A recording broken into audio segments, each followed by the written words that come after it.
तो मैम उस चक्कर में पहले तो मैं 11th फेल हो गया। 11th में मैम मेरा पीसीएम था और साइंस में ही फेल हो गया मैं। सोचो कौन कहेगा कि जो 11th में फेल्ड बच्चा है वो आज एसएससी सीजन में ऑफिसर बन के बैठा हाँ होगा। मैम, और 10th में भी मेरे कुछ खास नहीं थे। 60 अराउंड थे, 12th में 45 अराउंड थे। अरे बाप रे। हाँ मैम। एंड फिर मैम उसके बाद दोस्त लोग जेई के लिए प्रिपरेशन के लिए जा रहे थे, तो मैं भी चले गया था, तो उसमें भी नहीं हो पाया मेरा। तो मैम मैंने वो इंटरव्यू 5 दिए, लेकिन 5 में मैम पहले स्टेज में बाहर हो गया मैं। तो स्क्रीन इन बोलते हो प्रोसेस को, तो स्क्रीन आउट हो गया मैं। मतलब मैं पढ़ा तो सीबीएसई से हूँ, पर इंग्लिश मेरी उतनी खास नहीं थी उसके पहले। लेकिन मैम जब से आपके वीडियो देखे, जो बेसिक आपने क्लियर किए थे, आपके जो गोल्डन रूल्स रहते हैं वो मैम काफ़ी हेल्पफुल रहते हैं। मैम वहाँ से फिर आपकी क्लासेस मैंने अभी एंड तक देखी है, मेंस तक। हेलो एवरीवन, मेरा नाम है अनन्या और आप सभी मुझे जानते हैं। I am your English faculty. और आज बहुत ही खास सेशन है, ये वीडियो बहुत खास है आपके लिए, क्योंकि आज हमारे साथ है यहाँ पे दीपक ने क्लियर किया है एसएससी सीजीएल 2025 का एग्जामिनेशन। अब आपको खुद पता है एसएससी सीजीएल एक बहुत बड़ा एग्जाम है, बहुत बड़ा नाम है। तो दीपक ने इस एग्जाम को क्लियर करके हम सबका और अपनी फैमिली का नाम रोशन किया है। तो आज इस पॉडकास्ट में हम कुछ सवाल पूछेंगे दीपक से, जिससे आप लोग को भी पता चलेगा कि दीपक भी आपकी तरह एक नॉर्मल स्टूडेंट है, एक नॉर्मल एस्पिरेंट रहा है। क्या स्ट्रगल्स रहे हैं दीपक की लाइफ के, क्या जर्नी रही है, ये सब कुछ दीपक हमें आज इस पॉडकास्ट में बताएंगे। तो सबसे पहले दीपक, कंग्रेचुलेशंस एंड बहुत बहुत स्वागत है आपका यहाँ पे टेक्स्ट बुक में। तो आप मुझे सबसे पहले बताइए अपने बैकग्राउंड के बारे में, मतलब आपका बैकग्राउंड कैसा रहा, आप कहाँ से हैं, आपकी फैमिली में कौन क्या करता है। मैम पहले तो मैं थैंक यू बोलूँगा आपको। एंड मैम अगर बात करें जर्नी की, तो जर्नी तो मैम डिफ़िकल्ट रहती है और सबकी रही है। लेकिन पहले मैं अपना इंट्रो दे देता हूँ। मेरा नाम दीपक राठौड़ है। मैं मैम नियर बाय इंदौर से बिलोंग करता हूँ। My father is ma'am government worker and ma'am खेती बाड़ी है घर पे। And ma'am second thing is that अगर जर्नी में बात करें तो मैम जर्नी मेरी 10th से स्टार्ट होती है, जहाँ जैसे अभी सर ने भी बाहर बताया था कि किसी एक शख्स ने बोला है कि तुम लेज़ी इंसान को काम दोगे तो वो स्मार्ट तरीके से करेगा, तो उसको वो जुगाड़ जमा लेगा करने के लिए, तो उससे काम करवाइए। तो मैम ये मैं बात बताना चाहता हूँ कि ये बिल गेट्स ने बोली थी 2016 में। तब मैं 10th में ही था। तो मैम ये बात थोड़ी मैंने पकड़ ली थी और माइंड में ले ली थी। तो मैम उस चक्कर में पहले तो मैं 11th फेल हो गया। 11th में मैम मेरा पीसीएम था और साइंस में ही फेल हो गया। सोचो कौन कहेगा कि जो 11th में फेल्ड बच्चा है वो आज एसएससी सीजन में ऑफिसर बन के बैठा होगा। और 10th में भी मेरे कुछ खास नहीं थे। 60 अराउंड थे, 12th में 45 अराउंड थे। अरे बाप रे। हाँ मैम। एंड फिर मैम उसके बाद दोस्त लोग जेई के लिए प्रिपरेशन के लिए जा रहे थे, तो मैं भी चले गया था, तो उसमें भी नहीं हो पाया मेरा। अच्छा। फिर मैम मैंने प्राइवेट कॉलेज से बीटेक वगैरह किया। उसके बाद 2023 में मैंने एसएसबी इंटरव्यू का पता चला था मुझे, जो एक इंडियन आर्मी के लिए होता है, एयरफोर्स और नेवी के लिए भी होता है। तो एसएसबी इंटरव्यू एक एफकेट के थ्रू एयरफोर्स में जाते हैं, नेवी और इंडियन आर्मी के लिए हमें डायरेक्ट एंट्री मिलती है। तो मैम मैंने वो इंटरव्यू 5 दिए, लेकिन 5 में मैम पहले स्टेज में बाहर हो गया मैं। तो स्क्रीन इन बोलते हो प्रोसेस को, तो स्क्रीन आउट हो गया मैं। फिर मैम उसके बाद मेरा एक दोस्त है अरुण दांगी करके, कॉलेज फ्रेंड है, उसने मुझे बताया था एसएससी के बारे में कि एक एग्ज़ाम होती है गवर्नमेंट के लिए। मुझे एसएससी के बारे में उसके पहले कुछ नहीं पता था, ये 23 एंड में पता चला मुझे। एंड मैम फिर जैसे एक नॉर्मल बच्चा जो मिडिल क्लास से रहता है, वो क्या ही करेगा कि यूट्यूब पे जाके सर्च ही करेगा कि कहाँ से देखना है, कैसे पढ़ना है। तो मैम मैंने पहले यूट्यूब पे सर्च किया इंग्लिश फॉर एसएससी सीजीएल। तो मैम वो मैंने पहली बार और आखिरी बार ही सर्च किया था, और मैम उसमें जैसे सेकंड वीडियो आपका ही था और उस पर ही क्लिक किया था मैंने, और वही देखना स्टार्ट किया मैंने मैम वहाँ से।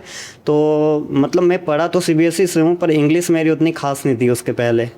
लेकिन मैम जब से आपके वीडियो देखे, जो बेसिक आपने क्लियर किए थे, आपके जो गोल्डन रूल्स रहते हैं वो मैम काफ़ी हेल्पफुल रहते हैं।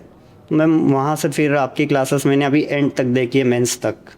सही है। तो सुन के मुझे बहुत अच्छा लगा कि जो मैं कोशिश करती हूँ स्टूडेंट्स के लिए इजी बनाने का, मतलब मैंने तो अपना एक ही मंत्र रखा है कि इंग्लिश को, मुझे भी अपने टाइम पे, मैं भी सीबीएसई बोर्ड से हूँ आपको बताऊँ, और सीबीएसई बोर्ड में आपने देखा होगा इंग्लिश ग्रामर पे इतना फोकस नहीं करते हैं, राइट। लिटरेचर तो बहुत पढ़ाते हैं, ग्रामर पे नहीं करते हैं। तो मैंने यही सोचा था कि ना मैं ग्रामर इतना ईजी बनाऊंगी बच्चों के लिए, और अच्छा लग रहा है सुन के कि हमारा मेरा सिलेक्टेड बच्चा कह रहा है कि बनाई मैंने इंग्लिश ईजी आपके लिए।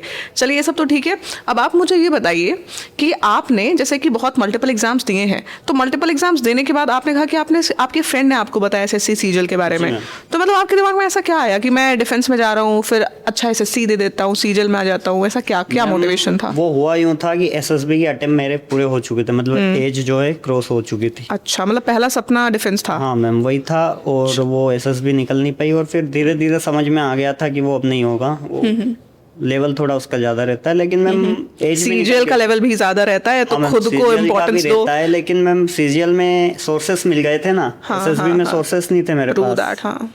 एंड मैम मैथ्स और रीजनिंग तो मेरी पहले से ठीक थी, मतलब प्रॉब्लम इंग्लिश और जीके जीएस की थी। तो 24 का एग्जाम दिया था मैंने, तो मैम मैथ्स और रीजनिंग तो ठीक था। इंग्लिश में मेरे 131 आए थे आउट ऑफ 135 वाओ मेंस में, लेकिन मैम जीके जीएस में 3 ही रह गए आउट ऑफ 75, तो मैम वो बाहर हो गया। फिर मैम मैंने 25 में इंग्लिश के साथ जीके जीएस को भी लिया है, तो जीके जीएस 3 से 51 हो गए, मतलब 51 हो गए। सही है। तो अब ये भी आप मुझे बताएं कि जैसे आपने बोला कि आपने वीक पॉइंट पे मेहनत करी, तो एग्जैक्टली कैसे आपने मेहनत करी आपके वीक पॉइंट पे? मैम नॉर्मल सिंपल रखा मैंने, उतना हेक्टिक होने ही नहीं दिया, बस 2-3 घंटे हर सब्जेक्ट को पढ़ लेता था, हो जाता था। तो वीक पॉइंट के लिए कुछ स्पेशल किया होगा ना, कि ऐसे इंग्लिश में कमजोर था, जीके जीएस में कमजोर था, आप 3 नंबर से 51 पहुंच गए, क्या ऐसा किया?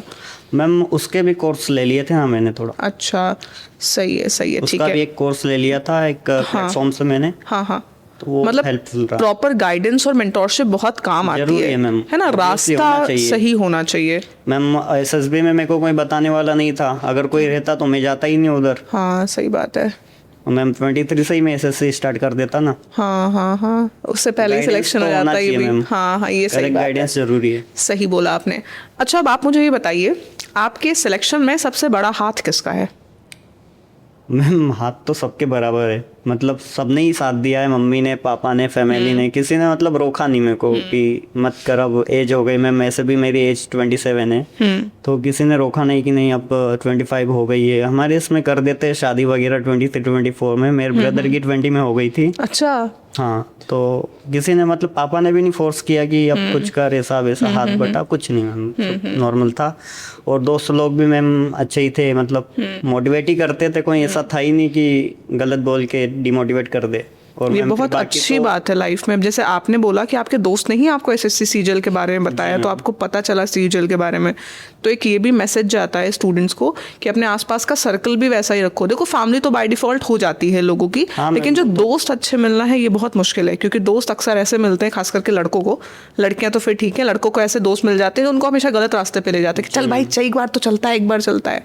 बहुत अच्छा लगा मुझे सुन के कि लड़के भी ऐसे हैं कि मतलब जो सही रास्ते पे हैं और सही रास्ता एक दूसरे को दिखा रहे हैं। तो आप ऐसे ही रहना हमेशा, आप भी सही रास्ता, अब आगे ये सोच लीजिए कि अब आपको आगे भी, आप बहुत अब अच्छी पोस्ट पे आ चुके हैं। ठीक है, तो पोस्ट से अच्छा चले पहले ये पूछ लेते हो कि आपने कौन सी पोस्ट पे अब आप जा रहे हैं और उसका रीजन क्या है इसको चूज करने का? मैंने OS लिए, ऑफिस सुपरिटेंडेंट, एंड उसका रीजन है लोकेशन, क्योंकि मैम मुझे होम स्टेट ही चाहिए, इवन होम टाउन ही चाहिए, इसलिए मैम रैंक ठीक ठाक होने के बाद भी मैंने ऑफिस सुपरिटेंडेंट लिए। अच्छा ठीक है, घर से प्यार, ये चीज़ भी सही है। वो घर से बाहर नहीं जाना चाहिए। ITI भी मिल जाता, लेकिन मैम वो बाहर मिलता, इसलिए मैं गया नहीं। ठीक है चलिए, अब आपको क्या लगता है जो आने वाले एस्पिरेंट्स हैं, अभी 2026 का नोटिफिकेशन आने वाला है, 2026 वाले स्टूडेंट्स को क्या करना चाहिए? और आपको पता है कि इस बार वो भी आ गया है, सेक्शनल टाइमर, तो आप क्या कहना चाहोगे स्टूडेंट्स से इसको लेकर? फोकस की रखिए, कंसिस्टेंसी रखिए, क्योंकि सेक्शनल टाइमिंग जो आया है वो सबके लिए आया है, किसी पर्टिकुलर बच्चे के लिए नहीं आया है। तो सबको वही लगेगा जो आपको लग रहा है, सब वही करेंगे जो आप करेंगे। तो कंसिस्टेंसी रखिए और थोड़ा प्रैक्टिस कीजिए, मॉक दीजिए टेस्ट। मैम हाँ, मॉक की बात बताऊँ मैंने 2024 से ही टेस्ट सीरीज के लिए, और 2 साल मैंने मैम टेस्ट सीरीज के ही मॉक लिए, उसके अलावा किसी के नहीं लिए मैम। सही है। चलिए देखो, मॉक टेस्ट भी बहुत काम आते हैं। मॉक टेस्ट अच्छा आपने लगाना कब शुरू किया? सिलेबस कंप्लीट कर लिए फिर मॉक टेस्ट लगाना शुरू किए कि पहले से ही? नहीं मैम, मतलब स्टार्टिंग में उतने एक दो लगा देता था हफ्ते में, वीक में। हाँ, लेकिन मैम जब एक बार पूरा हो गया सिलेबस, एग्जाम पास में आने लगे, तो फिर मैं रेगुलर कर दिया था मैंने। अच्छा। और मैम 24 में जैसे सिलेक्शन पोस्ट भी क्लियर हो गई थी मेरी, लेकिन उसमें कास्ट सर्टिफिकेट में थोड़ी प्रॉब्लम आ गई थी, तो बाहर हो गया था मैं। अच्छा ठीक है। अब आप मुझे बताइए कि अब अब देखो पोस्टिंग आएगी, नौकरी लग गई है, सैलरी आएगी, तो फर्स्ट सैलरी से क्या करने का सोचा है आपने?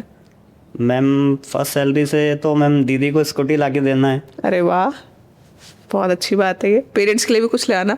हाँ मैम, वो तो फिर अब करना ही है ना, आगे तो उनका ही है। हाँ हाँ, चलिए बहुत अच्छा लगा आपसे मुझे आपसे इंटरेक्ट करके। और अपनी लाइफ के बारे में आप मुझे बताना, क्या कोई ऐसी हॉबी कभी आपकी रही है जो आपको लगा हो यार कि नहीं अभी पढ़ाई कर लेते हैं, या कुछ फाइनेंशियल प्रॉब्लम ऐसी आई हो, कोई हॉबी होती है जैसे कुछ कोई हाँ गिटार मैम, बजाता है, क्रिकेट। कुछ क्रिकेट रहा है हमेशा से, तो क्रिकेट अब लगता है नौकरी के बाद कभी टाइम मिलेगा तो खेलोगे जाके? हाँ मैम खेलेंगे, लेकिन फिर अब वो प्रैक्टिस नहीं रही ना वो तो प्रोफेशनली कैसे? हाँ, वो प्रोफेशनली तो खेलूंगा मैम, वो तो बनी बात है। ठीक है, तो पर वो जो कोशिश एक करिएगा। आगे जाना था ना उस फील्ड में, वो नहीं जा पाया ना। कोई बात नहीं, भगवान ने आपके लिए फिर भी कुछ बहुत अच्छा हाँ सोच मैम, के रखा था। ठीक है, मलाल तो किसी बात का नहीं रहता है। हाँ, आप बहुत अच्छी पोजीशन पे होना ही नहीं चाहिए, मतलब you are one of the officers of India now. हाँ मैम, तो आप सरकारी अफसर हैं भाई, गौरव से कहना हम सरकारी अफसर हैं, तो बहुत अच्छी बात है। बहुत ही प्राउड फीलिंग है ये मेरे लिए और हमारी पूरी टेक्स्ट बुक फैमिली के लिए। आपके पेरेंट्स के लिए बहुत प्राउड फीलिंग है ये। रिजल्ट वाला मोमेंट शेयर करना चाहेंगे जब आपने रिजल्ट बताया घर पे? मैम वो रिजल्ट वाला मोमेंट तो मैंने कैप्चर ही रील ही बना ली है। हाँ, तो ऐसा हुआ, कुछ ऐसा था कि मैं उन दिनों मतलब मामा जी के घर पर दुकान पे ही था, और जैसे ही रिजल्ट आया तो जहाँ वो शॉप के वर्कर थे सब आ गए थे, क्योंकि उन्हें पता था मैं क्या कर रहा था। तो मैम जैसे ही रिजल्ट निकाला तो मैंने, मामा जी भी थे सप्तमिंग का ऑफिस सुपरिटेंडेंट, तो मैम सब जोश से चिल्ला उठे, और उसके तुरंत बाद मैंने मम्मी को फ़ोन लगा दिया, फिर दीदी को भी लगाया, तो वैसे पूरी फैमिली में लगा दिया था मैम। बहुत अच्छा, मतलब क्योंकि ये मैम हमारे फैमिली में मतलब मैं पहला ही हूँ जो गवर्नमेंट जॉब पे इस पोजीशन पे हूँ, बाकी तो बहुत अच्छा लगा सुन के। चलो अब ये मोमेंट आपकी लाइफ टाइम आपके दिमाग में रिप्ले होता रहेगा। हाँ मैम रहेगा ना, इसलिए उसको कैप्चर भी किया है मैंने। बहुत अच्छा लगा सुन के। चलिए, तो ऐसे ही आई होप आप लाइफ में अच्छा करते रहो, हमसे भी कनेक्टेड रहना, हमें कोई क्या पता हेल्प चाहिए हो इन फ्यूचर आपसे। तो अच्छा लगा बात करके आपसे। तो इसी तरीके से आप भी कुछ लास्ट मैसेज दीजिए स्टूडेंट्स को, इसके बाद हम। स्टूडेंट को मैं यही बोलना चाहूँगा कि डिफ़िकल्टी तो सबको आती है और सब स्ट्रगल करते हैं, लेकिन इससे उभरना जो सीख गया है वही आगे बढ़ता है। तो उभरने के लिए कुछ नहीं करना है, कंसिस्टेंसी रखिए, हो जाएगा। तो ये थे हमारे ऑफिसर, अपकमिंग ऑफिसर, मतलब अपकमिंग क्या बोले, अब तो बन ही गए हैं हमारे सरकारी अफसर। और आप भी अगर ना कुछ ठान लो और कंसिस्टेंटली उसके लिए मेहनत करो सही गाइडेंस के साथ, तो आपका भी एग्जामिनेशन बहुत ईजिली क्लियर हो सकता है। ईजिली नहीं तो मतलब निकल तो सकता ही है, इट इज़ पॉसिबल। तो मिलेंगे आपसे नेक्स्ट किसी सिलेक्शन, नेक्स्ट किसी स्टार के साथ। तब तक के लिए थैंक यू सो मच।